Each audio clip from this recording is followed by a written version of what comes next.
오늘 저에게 주신 하나님의 말씀은 구약성경 느헤미야서 4장 1절부터 6절까지 말씀입니다. 구약성경 느헤미야서 4장 1절부터 6절까지 말씀입니다.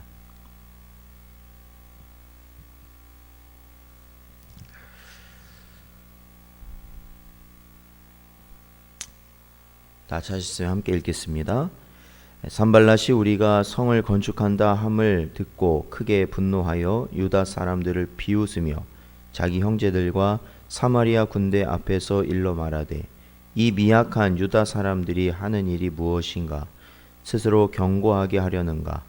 제사를 드리려는가? 하루의 일을 마치려는가? 불탄 돌을 흙 무더기에서 다시 일으켜려는가 하고 암몬 사람 도비아는 곁에 있다가 이르되 그들이 건축하는 돌 성벽은 여호가 올라가도 곧 무너지리라 하더라. 우리 하나님이여 들으시옵소서.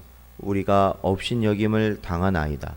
원하건대 그들이 욕하는 것을 자기들의 머리에 돌리사 노략거리가 되어 이방에 사로잡히게 하시고 주 앞에서 그들의 악을 덮어두지 마시며 그들의 죄를 도말하지 마옵소서. 그들이 건축하는 자 앞에서 주를 노하시게 하였음이니이다 하고 이에 우리가 성을 건축하여 전부가 연결되고 높이가 절반에 이르렀으니 이는 백성이 마음을 들여 일을 하였음이니라. 아멘. 기도하겠습니다. 하나님 감사합니다. 오늘도 이 시간 저희들을 부르시고 또한 저희들 주님의 말씀 듣게 하시니 감사합니다. 연약한 저희들을 불쌍히 여기시고 오늘도 이 시간 오직 주님의 은혜를 바라볼 수 있도록 또한 함께하여 주시옵소서. 간절히 바라오며 이 모든 말씀 예수님의 이름으로 기도하옵나이다. 아멘. 사랑하는 성도 여러분, 오늘도 이 시간 주신 말씀 저희들 마음에 깊이 새기시길 주님의 은혜로 축원드립니다. 언제나 하나님께서 주신 말씀을 저희 마음에 품고 그 말씀을 기준으로 하여 살아가기에 힘쓰는 것이 바로 우리의 성도의 삶이고요.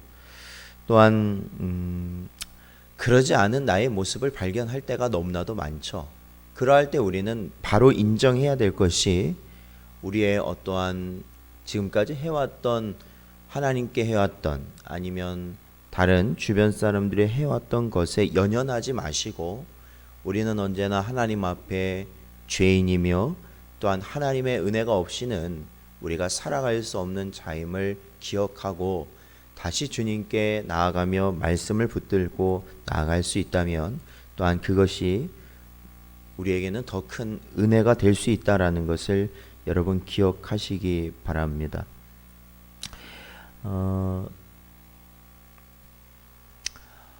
이스라엘 백성이 하나님께 범죄함으로 인하여서 그들이 결국은 아수르나 바벨론 이방 그 손에 의하여서 그들이 멸망당하지 않습니까? 그들이 멸망당하는 그 모든 것들은 하나님 앞에서 그들이 범죄하였기 때문이었습니다.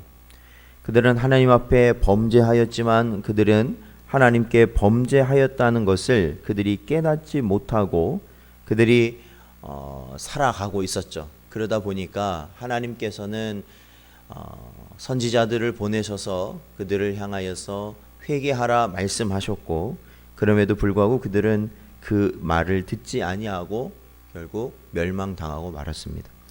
하나님께서는 자신의 백성을 그대로 두지 아니하시고 오로지 하나님 중심의 언약을 지키시며 그들을 다시 70년 포로 생활 이후에 회복하신다 약속하셨고 바사 왕 고레스를 통하여서 그 예언이 실행되었습니다. 그래서 수룹바벨을 통하여서는 1차로 이스라엘 백성이 예루살렘으로 돌아오게 되었죠. 그래서 성전을 짓고 또 2차로는 또한 학사 에스라를 통해서 돌아온 이후에 하나님의 말씀을 통한 영적인 개혁을 이루었습니다. 그리고 3차로는 바로 오늘 본문 말씀에 등장하는 이 느헤미야를 통하여서, 오늘 본문 말씀 보는 이 느헤미야를 통하여서 하나님께서 또 돌아오게 하셔서 바로 이 성벽, 예루살렘의 성벽을 짓는 것에 힘쓰도록 하나님께서는 은혜를 베푸셨죠. 그래서 이 느헤미야 같은 경우에는 바사왕 아닥사스다 왕 때에 바로 그 왕의 술관원을 맡은 고위 직분을 가졌던 유대인인 느헤미야를 하나님께서 예루살렘으로 보내신 것이죠. 그래서 왕의 윤허하에, 또 하나님 은혜죠.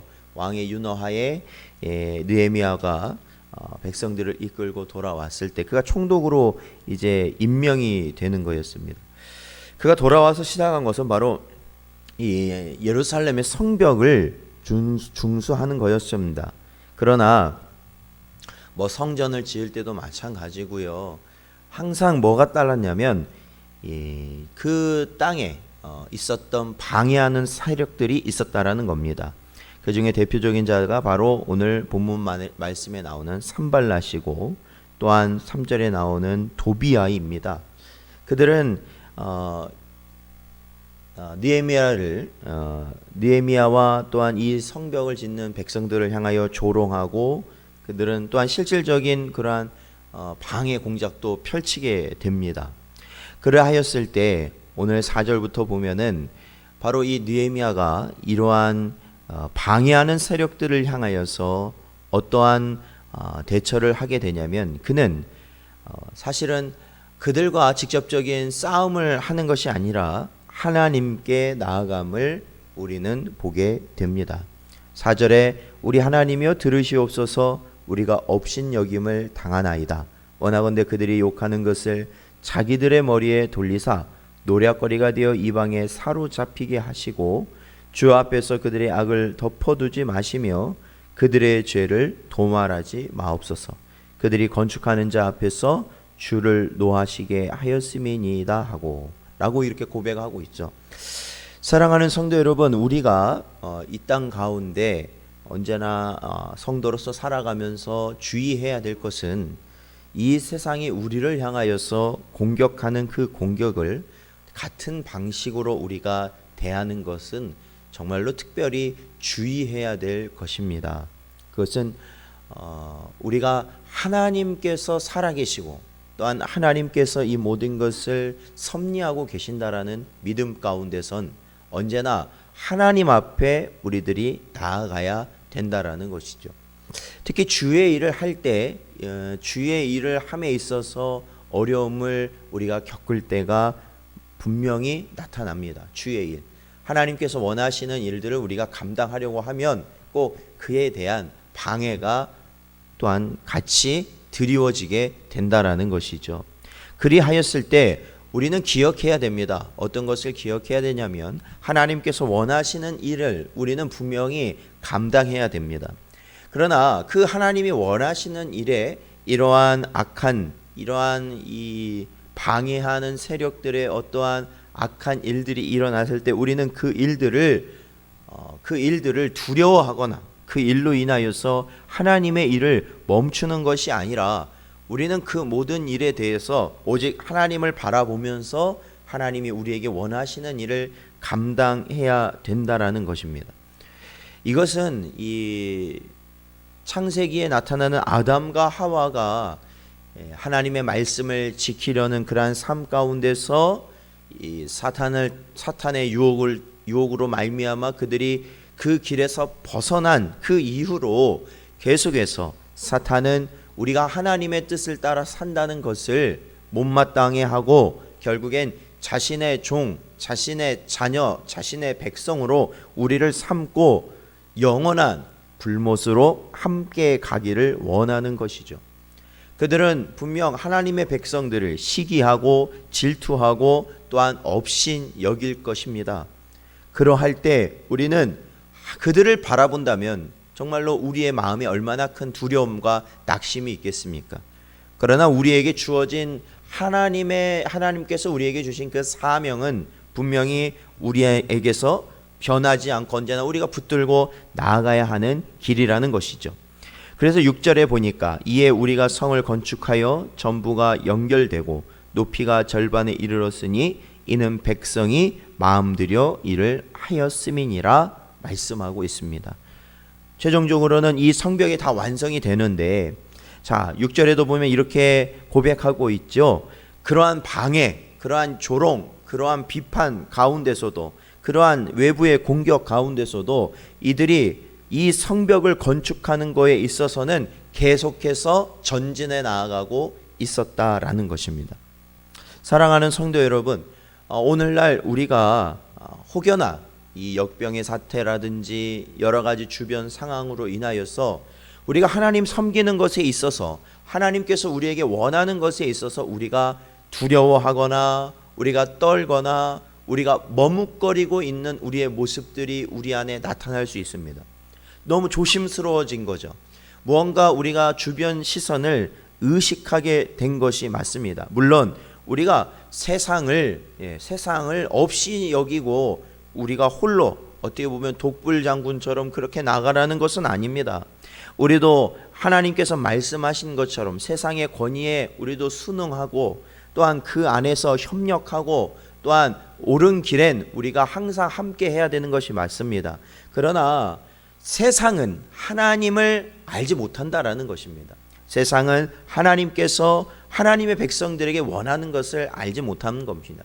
마치 이스라엘 백성을 애굽 땅에서 출애굽시킬 때 모세가 바로에게 가서 말하지 않습니까? 이 백성들을 놓아달라. 이 백성들을 놓아주고 이 백성들이 하나님이 원하는 그곳에 가서 하나님이 원하시는 방식대로 그들이 예배할 수 있도록 이들을 놓아달라. 그러나 바로는 그것을 인정하지 않았습니다. 하나님이 누구이기에 내가 이들을 놓아야 하느냐? 이들은 지금 우리나라에서, 이 나라에서 종으로서 많은 일을 감당하고 있고 많은 우리의 일들을 이들이 하고 있는데 왜 내가 그 손해를 보면서 하나님이라는 그 존재가 누구인지 알지도 못하는데 내가 이들을 내보내야 되느냐? 완강하게 그는 거부했다는 것이죠. 그것이 바로 세상이라는 것입니다. 얼마나 두렵습니까? 세상의 이러한 위협과 비난과 우리를 향한 손가락질이 얼마나 무섭습니까? 마음의 두려움을 충분히 줄 수 있는 그러한 것들이죠. 그러나 여러분, 우리의 갈 길은 하나님이 주신 그 사명을 향해 나아가야 한다는 것이죠. 언제나 우리는 예배자로서 살아가고 그 말씀에 순종함으로 우리에게 주어진 삶을 우리가 분별하면서 말씀대로 살아가는 거에 힘쓰면 되는 것입니다. 요한복음 16장 33절의 말씀에선 예수님께서 이렇게 말씀하시죠. 세상에서는 너희가 환난을 당하나 라고 말씀하셔요. 세상에서는 뭘 당한다고요? 예수님 믿는 사람은 환난을 당하는 것이 지당하다라는 겁니다. 그러나 이어서 뭐라고 말씀하시냐면 담대하라 내가 세상을 이기었노라 말씀하십니다. 우리가 하나님을 위해 산다는 것은 세상이 보기에는 어리석은 일이고 세상이 보기에는 정말로 지탄받을 일이고 세상에서는 그저 아무렇지 않게 그저 손가락질할 그러한 일로밖에 보이지 않을 수 있습니다. 그러나 우리가 그러할수록 하나님이 나에게 주신 사명은 우리가 더욱 굳게 붙들고 궁극적인 승리는 주님께 있다라는 것을 기억하시고 오늘 하루도 살아가시는 여러분 되시기를 주님의 이름으로 축원드립니다. 기도하겠습니다. 하나님 아버지 감사합니다. 이 시간에도 주신 말씀 기억하게 하시고 하나님이 주신 사명을 잘 감당할 수 있도록 하시며 지금 이러한 어려운 환경 가운데서도 우리가 어디에 있든지 하나님을 잊지 말고 하나님께 예배하며 하나님의 말씀을 좇아 살아갈 수 있도록 언제나 인도하여 주시옵소서. 아버지 하나님, 이 세계와 또한 우리 민족과 아버지 하나님, 우리 모든 성도들이 겪고 있는 이 어려움 가운데서도 하나님 저희를 불쌍히 여기시고 이러할 때 저희들이 하나님을 아는 우리 백성들이 하나님께 나아갈 수 있는 은혜를 허락하여 주시옵소서. 그래서 하나님을 알지 못하는 백성들을 위해서도 기도할 수 있도록 주여 역사하여 주시옵소서. 간절히 바라오며 예수님의 이름으로 기도하옵나이다. 아멘. 주기도문 하시